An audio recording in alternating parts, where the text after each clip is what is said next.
Meals make for good stories and storytelling. Times and cultures and the rules of etiquette may have changed, but the reality is the same. Sharing a meal is perhaps one of the most fundamental of human experiences. In today's gospel, Jesus is at table with some people who had issues with his mission.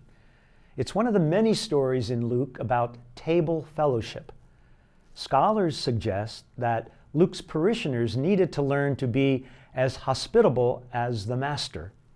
And Luke offers two challenges from Jesus. First, when you're a guest, take the less important seat. In the Christian community, Jews and Gentiles, slave and free, women and men, high-ranking and low, all come together. The kingdom calls us to a radical humility, a letting go of status. Second, a host in Jesus' time invited only those who'd invite you in return. You'd never invite poor people, they couldn't reciprocate. The guest list that Jesus proposes is radical.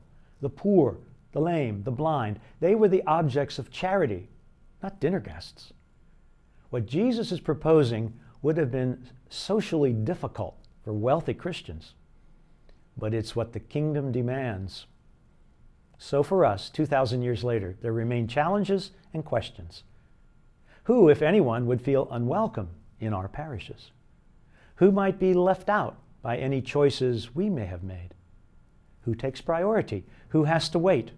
How do we welcome newcomers? Do you and I create a better community by our attitude toward those challenged physically or emotionally?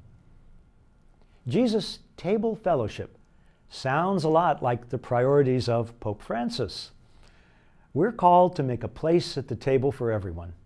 Then we'll be blessed, as Jesus promises in today's gospel, blessed by those who cannot repay in human terms, and by our God, who lifts up the poor and repays us all in the kingdom.